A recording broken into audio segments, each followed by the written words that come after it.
The Sunken Temple of Qarn. A temple dedicated to the sun goddess Azima, built for the royalty of Sildee.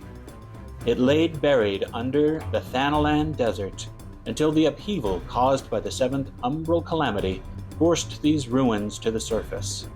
Fiercely guarded by not only the monsters that have since taken up residence, but also the myriad traps and enchantments laid down by the Sildee in order to prevent trespassers from defiling this sacred place. Hi, I'm Tyler, Final Fantasy XIV player and amateur bartender, and I've made it my mission to craft a cocktail for every dungeon in the game, and today we're doing the Sunken Temple of Qarn.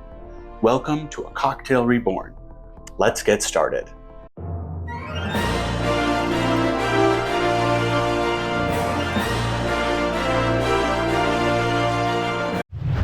Truth be told, this dungeon was the one that made me hesitate to even start this challenge. All I could really remember about it was the desert theme, the big head blocks, and the final boss that looked like something straight out of the first Tomb Raider. I brainstormed everything from Indiana Jones to ancient Egyptian alcohol, and nothing was really hitting the mark. Until I recalled a really stupid joke name I always had for this place. Qarn on the Cob, or the Sunken Temple of Qarn. And when I think corn, I think whiskey. Specifically, mellow corn. Mellow corn is a whiskey with nothing but corn on its mash bill. It leads to a sweeter tasting spirit, even if it's bottled and bond like mellow corn. But I didn't want the whole drink to be nothing but a stupid joke about the Sunken Temple of Qarn. So I tried to think about the rest of the dungeon, and the thing that stood out to me was the scale puzzle just before the final boss. The two pieces you needed were the Flames of Magic and the Fruits of Knowledge. And those fruits look an awful lot like grapes. And Pisco is a spirit made from grapes. And I just happen to have a Pisco that's in a giant Moai statue bottle. As for the flames, we'll get to that later. Let's craft. As mentioned, we'll be doing a split base with the mellow corn whiskey and the Chilean Pisco. After that, I wanted something sweet and nutty, so we're going with Orgeat, which is an almond-based syrup. This is a place of worship, so I wanted something that was crafted by monks. And as much as I love chartreuse, I think Benedictine works here better.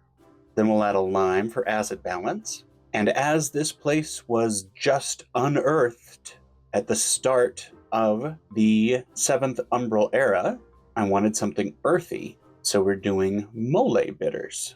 And then, just to add a little bit of spice, Peychaud's bitters. Into the tin goes 4 dashes of mole bitters, 1 dash Peychaud's bitters, 3/4 of an ounce lime juice, 1/4 ounce Benedictine, 3/4 of an ounce Orgeat, 1 ounce Chilean Pisco, and 1 ounce of mellow corn. Blend for 5 to 6 seconds. Then open pour into a Mai Tai glass. Invert a lime shell and pour 1/4 ounce of overproof rum. I'll be using Lemon Heart. Light it on fire. And while it's burning, light a cinnamon stick. It doesn't need to stay lit, it just needs to smoke a bit. And a cocktail pick with 3 cherries on it to symbolize the fruits of knowledge. And there we have the Sunken Temple of Qarn. Let's give it a taste.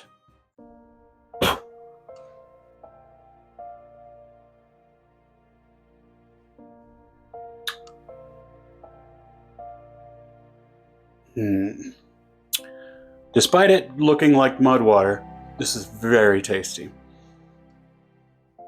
The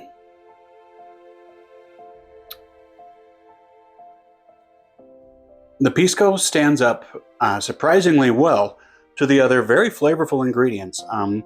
The mellow corn is very sweet compared to other whiskeys, but it still holds its own here. The Benedictine adds just a little bit of spice, and then you get that nuttiness from the Orgeat. That is so good. Now let's see. I have not tried this. Let's see how it is with a bit of the lemon heart in there.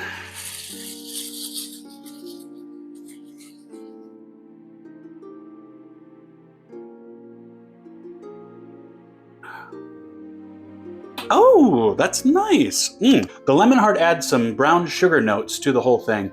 It's very nice, it doesn't detract from the rest of the drink at all. It actually tastes pretty nice. You can use any overproof spirit for the garnish. Chartreuse might be a bit too flavorful if you decide to dump it in. Overproof rum is probably the go-to on this, especially a Demerara. Just adds to the depth once you add it in there. I mean, it's only a 1/4 ounce, but it is overproof, so you are going to taste it if you add it in.